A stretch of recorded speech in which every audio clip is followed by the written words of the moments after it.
Hello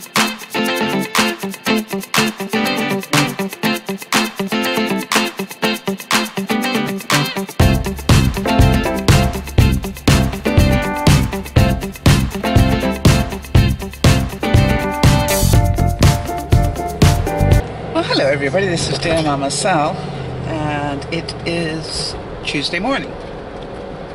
No, it's not. It's Tuesday afternoon, but only just. Don't even know what day it is. Alright, so, actually I do know what day, I just didn't know what time. So, I am on my way to my doctor, nothing to worry about. I'm just going to go and try and get prescription filled for my pills that I meant to take. And if you remember, they were running out and I found my doctor was on vacation without my permission. Probably remember that one. So now he's back from vacation and about to receive a few choice words from me, of course.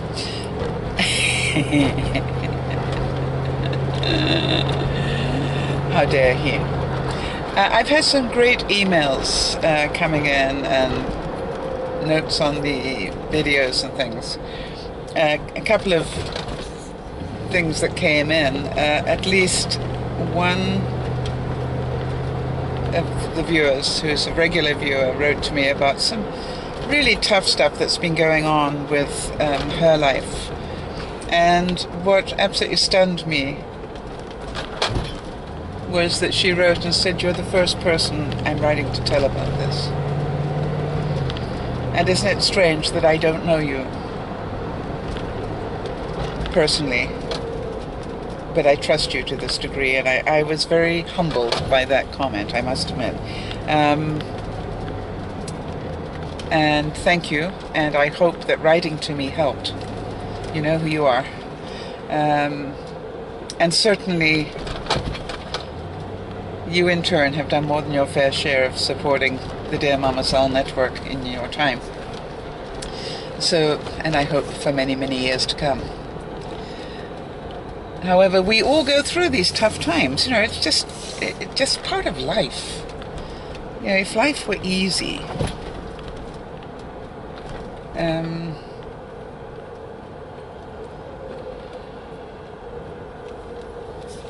I don't believe that's what it's about. You know, it's about life has good days and bad days, and the trick is, excuse me, whole grain. The trick is, can you pull yourself back? I heard a wonderful comment from somebody over the last couple of days, and I can't remember who it was, but what they said is, and it might be the same person for all I know, but the comment was, "I still visit the dark days, but I don't live there anymore." Wow, that is absolutely amazing. That shows incredible work that's been done and growth that's been done. And a lot of people, of course, talked about my visit to the beach, which in terms of going beach combing was an absolute disaster, because the high tide was in and the only thing left wasn't beach, it was rock. And I didn't know that my beach did that, which goes to show how often I've been there in the last 15 years. But it was funny how you guys reacted to it, and it was delightful. I just appreciated the fact you guys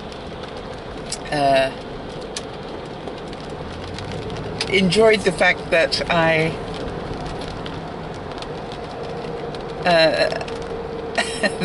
that I had the ice cream.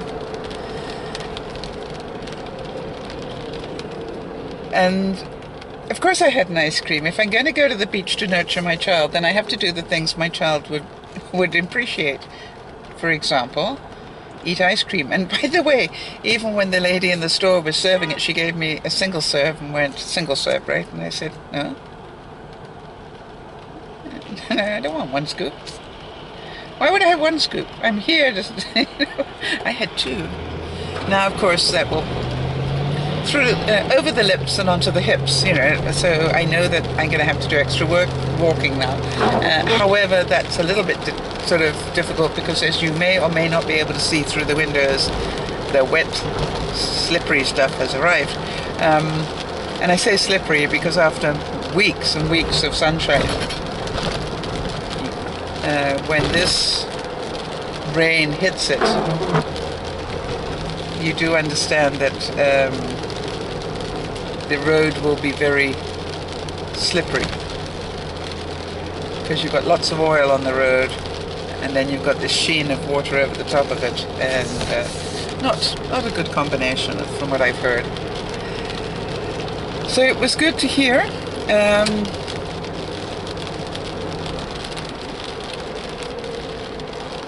Oh, it's not where I thought it was. Rats.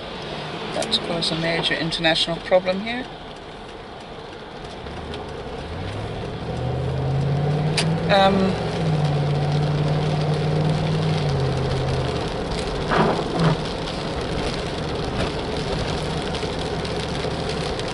So I actually really was glad that I went out yesterday, and I'm going to do what I can to do fun things each day, not just for your benefit but for mine. Now, it is my reason for taking this week off to input my book, and so far it's past midday on my first day off, which is Tuesday, and I have not inputted anything. And so now the next thing is, will I do what I need to do?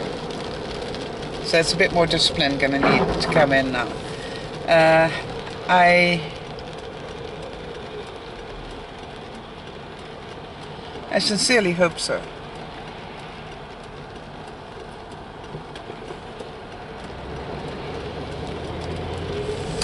I sincerely hope so. Because I would like to get this all inputted and done by Christmas. You know, so that it'll be up and ready for Christmas. That is my hope and wish, and only one thing makes it a reality. Wishing isn't it. Doing it is what it's all about, and I know that only too well. And I can tell that my lazy side is going to fight my productive side, and my lazy side keeps going, oh, but you were on holiday, you need to take a rest.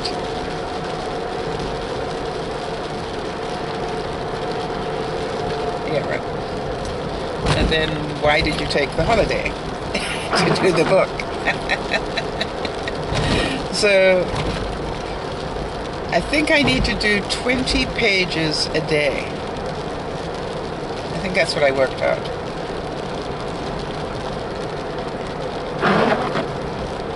And that could be very challenging. And this is day one, and look at where I'm at. I've actually got out of my bed at 8 o'clock this morning and done 4 hours by now. But I didn't.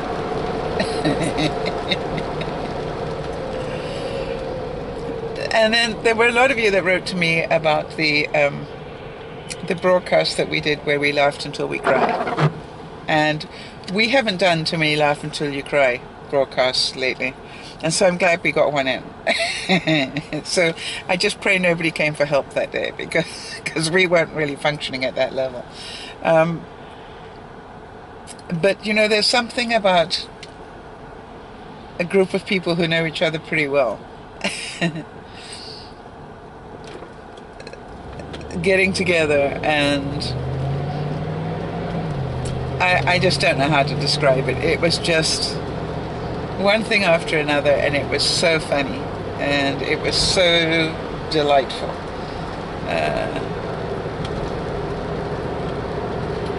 And you know, what I think we all enjoy about Tiny Chat as opposed to Vaughan, what we all enjoy about Tiny Chat is the fact that, you know, you can actually have people up on camera and you can watch their reactions. And what made the broadcast so funny was the reactions of people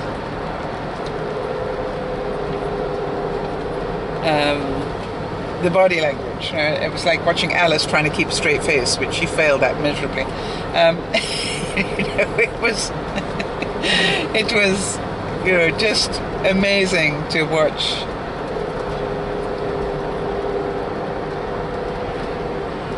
That sort of behavior. It was wonderful. And I mean, even still now laughing about it. And funny enough, Paul wrote to me, or wrote a comment somewhere on one of the videos. And how am I ever going to reply to him with a straight face? But he did tell me that, everybody better be there on Friday, because he'll be giving a report on the steak dinner, which those of you who were at that broadcast, you'll know exactly what we're talking about. And probably laughing, as I am. So, oh gosh, and the rain's here, and I didn't walk this morning before the rain came. Oh, not clever, Sal. Or as my mommy used to call me, Sallykins. Not clever. That means I will have to empty off the total gym. I found out that the total gym is very useful because of its board that you slide up and down on the total gym. It's very useful for keeping your pants flat. But apparently I'm going to need to actually hang them up. Because I'm going to need to use that today, obviously. Now, the good news is it probably will do me a lot of good, because the total gym also uses upper body as well as your legs, because it's a total workout. That's why they called it the total gym, people.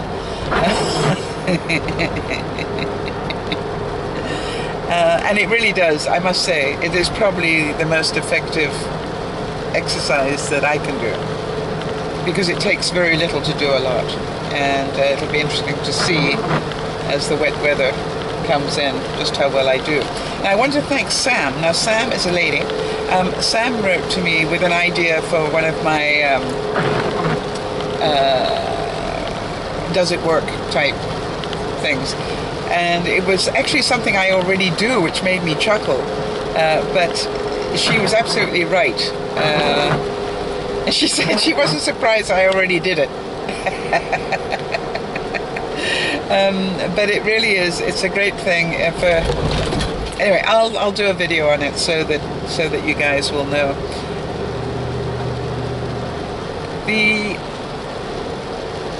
The idea that that you send me these ideas is great, because I sort of put them on the back burner until I'm ready to do them. But I do want to do some fun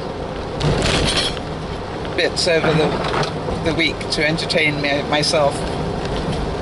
Distraction from writing or inputting.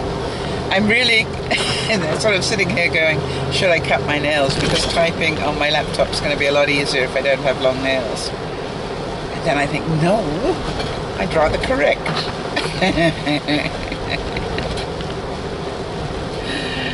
So that's what I'm going to do.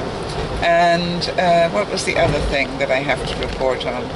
I'm probably going to be in big trouble with the doctor, because I was meant to have my cholesterol test redone. And he did give me 3 months to get it done, and of course I haven't. I kept thinking next week would be a good idea, and never did it. So he'll give me the look, But I was, I need to... All right, if he hits me with the cholesterol thing...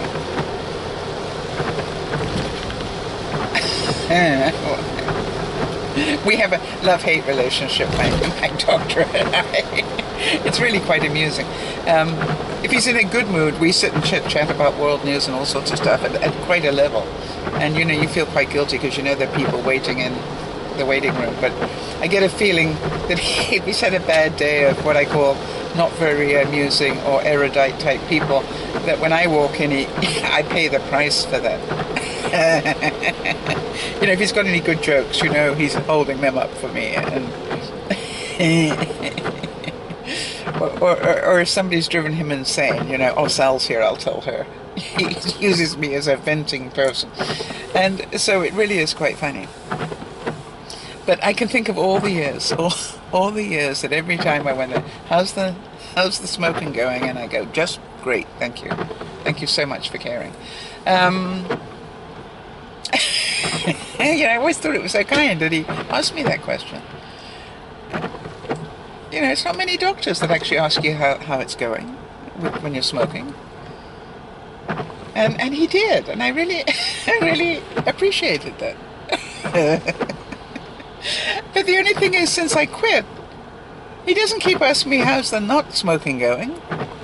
No, hasn't mentioned it once. So I think he's in for some trouble today. I'm in that sort of mood. You know I am, don't you? You can hear it in my voice. Yeah.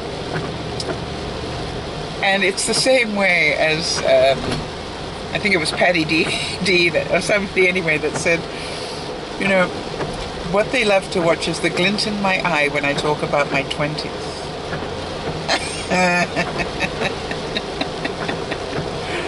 And that's a story to be told over many glasses of wine, and I thought that was that was really cute.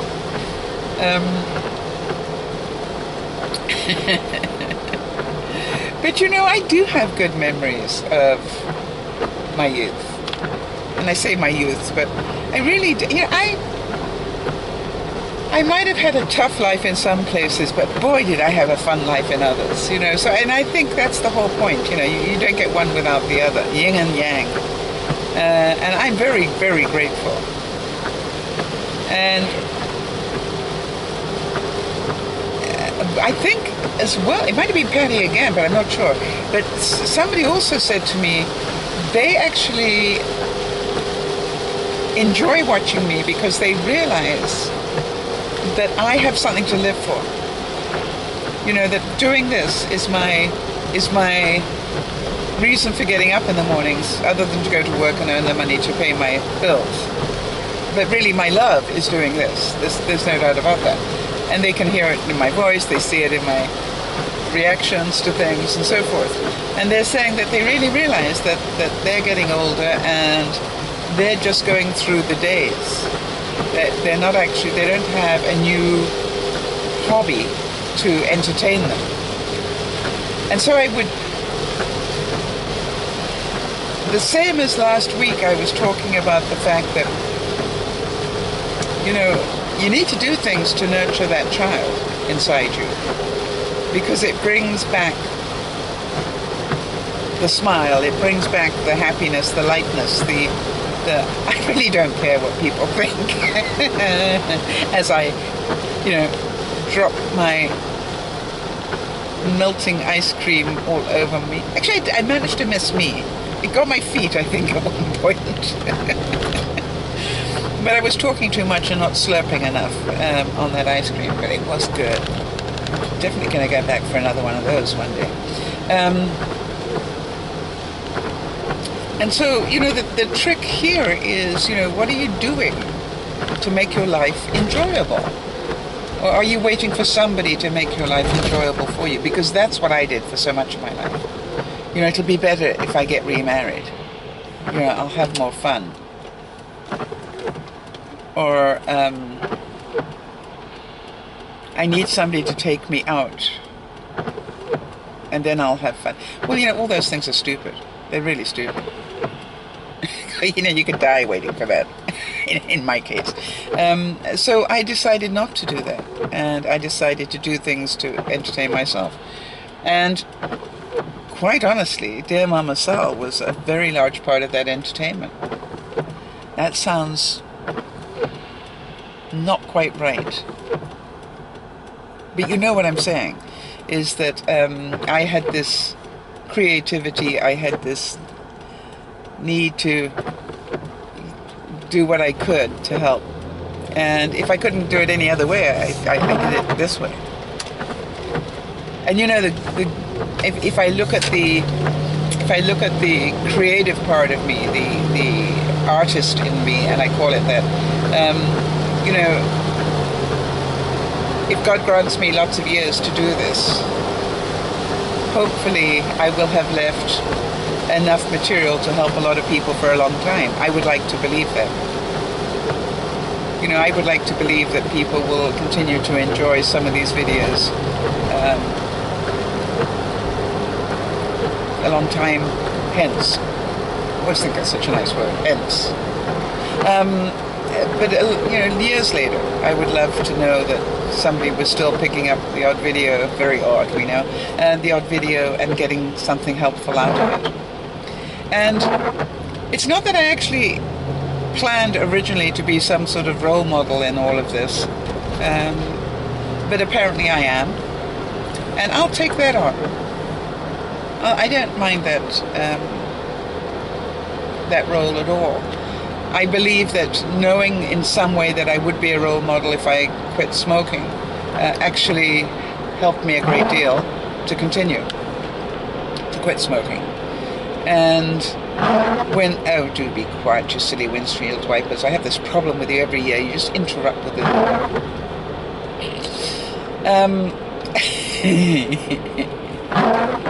Shut up.